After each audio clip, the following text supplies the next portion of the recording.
comment on se retrouve les potes? Yo, j'espère que vous allez bien. On se retrouve pour une nouvelle vidéo thread horreur, vous avez capté à force.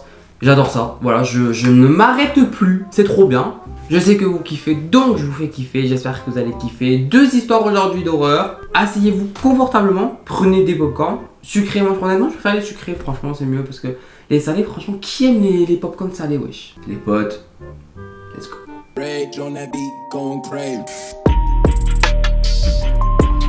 C'est l'histoire de Dave.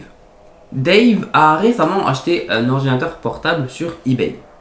Il est plutôt récent, avec de bonnes caractéristiques et surtout à un prix abordable.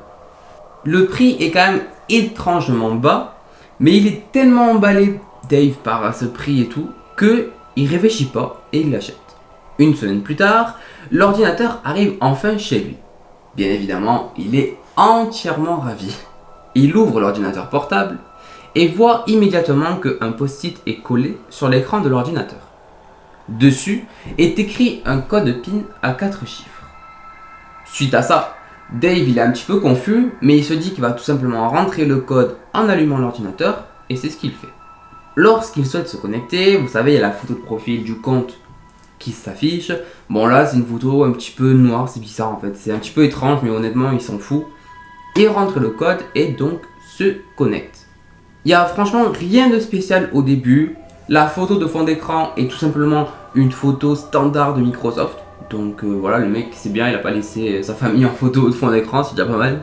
Et étant donné qu'il a donc une photo standard, il suppose qu'en fait que tous les fichiers, les vidéos, etc. ont été bien évidemment supprimés. Étant donné que le mec a vendu son ordinateur, c'est un peu bizarre de laisser ses photos et tout quand même. Mais il voit que finalement il reste des fichiers. Il y a des documents écrits, des photos, des vidéos. Par curiosité, il va ouvrir les photos. La première, ça va être une photo d'un bois, puis d'une rivière. Bon, c'est la nature, hein, voilà. Il y a la photo d'une pièce. Alors en fait, on voit des murs, un lit et une lumière. Bon, un peu bizarre, mais voilà. Et ensuite, le fichier suivant est tout simplement une vidéo. Et cette vidéo, elle est intitulée JonathanGalindo.mp4. Peut-être le nom de l'ancien proprio, je ne sais pas. Dave commence alors le visionnage de la vidéo et se sent très vite mal à l'aise, mais vraiment. La vidéo, de très mauvaise qualité, filme une pièce dans la pénombre. Et l'on voit passer un homme avec un masque défiguré et vraiment horrible. Et en fond, des bruits bizarres et des gémissements. Vraiment hyper malaisants. C'est tout ce qu'il y a sur cet ordinateur, rien de plus. Quelques heures après, Dave part se coucher. Mais en essayant de dormir, il peut pas s'empêcher de repenser à cette vidéo vraiment étrange quand même, avec les bruits et tout. C'était vraiment bizarre quand même. Mais bon, le sommeil l'emporte et il finit par s'endormir. Le lendemain, il allume son ordinateur et là, il remarque quelque chose d'anormal. La photo de profil qui était auparavant un petit peu noire, bizarre, la première fois qu'il s'est connecté, a changé. Alors que lui, il n'a pas changé, il n'a pas touché du tout, il n'a rien fait. Bon. Il tape le code et il décide quand même de supprimer vraiment tous les fichiers écrits, les photos et la vidéo étrange de hier. Il décide alors de supprimer le compte avec lequel il s'est connecté à l'ordinateur pour vraiment recréer son compte à lui et pour plus qu'il y ait d'histoires un peu bizarres avec les photos de profil qui changent et tout. Il trouve vraiment que cet ordinateur il est bizarre. Mais d'un côté il peut pas le revendre parce qu'il en a vraiment besoin et puis il n'a pas des sous pour se racheter un plus cher, etc. Il est un peu bloqué. Donc bon, voilà, il se dit tant pis, il le garde. 2 ou 3 heures passent lorsque Dave est tout simplement en train de travailler sur son bureau. Et là, il remarque un petit détail important, mais ça l'interpelle. En effet, il y a une petite lumière au niveau de la caméra qui est allumée sur son ordinateur. Cela veut donc dire que la webcam est allumée. Or, bien évidemment, il ne l'a pas allumée. Il est pris de panique et claque son ordinateur pour le fermer. Il est persuadé que quelqu'un était en train de le regarder et même donc de l'entendre. Il se demande alors combien de temps il a été regardé, qui c'était, pourquoi, comment. Une semaine est passée et donc Dave a tenté de re-allumer son ordinateur, mais il est bien surpris en voyant que la photo de profil a encore changé. Et cette fois, c'était une photo de lui-même, de Dave, en train de dormir. Et là, ça fout les chocottes. Maintenant c'est trop, franchement, il a flippé. Il prend son ordi, il a explosé par terre. Il a décidé de déménager parce que un petit peu bizarre qu'un mec se rentre chez lui quand même.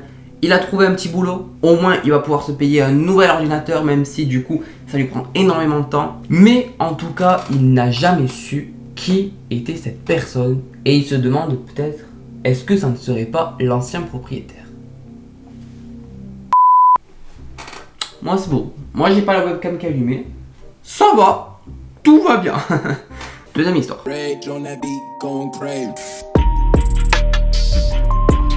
Cette fois-ci, c'est l'histoire de Clara. Elle a 15 ans le jour des faits. Ses parents travaillent beaucoup et s'absentent souvent.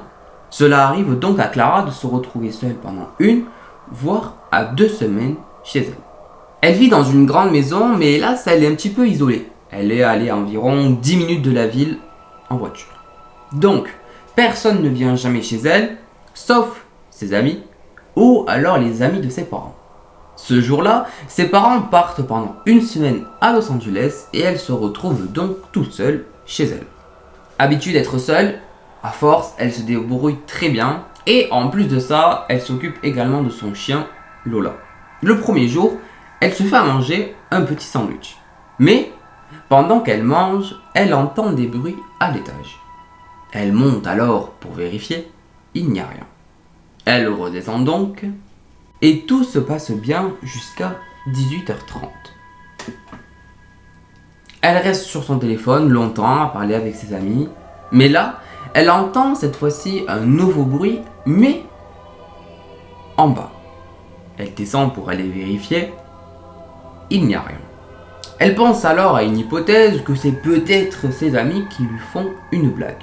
Mais tout de même, la maison est clôturée et il y a un portail donc pour rentrer, mais il est sécurisé donc c'est vraiment impossible pour qu'il rentre. Néanmoins, elle décide de pas y penser et franchement, elle se pose et elle veut passer une soirée tranquille. Il est maintenant minuit 30, elle est toujours sur son téléphone dans sa chambre, mais elle commence quand même à être un petit peu fatiguée. Elle éteint donc la lumière de sa chambre et va se coucher. Au bout de 2 minutes, elle s'aperçoit qu'elle a oublié de fermer les volets de sa chambre. Mais honnêtement, comme elle le dit, elle a la flemme, donc elle laisse tomber, elle les ferme pas. Elle s'endort au bout d'une demi-heure, mais finit par se réveiller par aucune raison. Elle se retourne en direction de sa fenêtre et voit une silhouette qui se dessine. Choquée, mais visible, elle fait semblant de n'avoir rien vu. Se retourne de l'autre côté de son lit, ferme les yeux et discrètement prend son téléphone. Elle fait donc semblant de dormir, la couette sur elle, le téléphone sous la couette, luminosité la plus basse possible, et elle appelle la police. Ils arrivent une demi-heure après, vers 1h45 environ.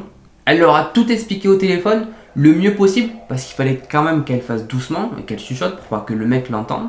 Mais au final, la police n'a absolument rien trouvé. Mais vous vous doutez bien, cette nuit-là est restée gravée à jamais dans la tête de Clara.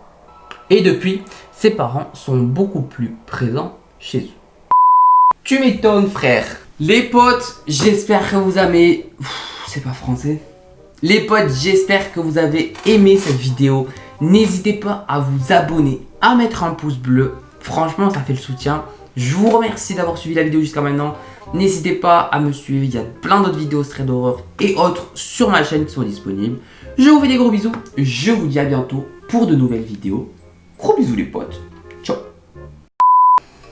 C'est chaud quand même en vrai. C'est chaud.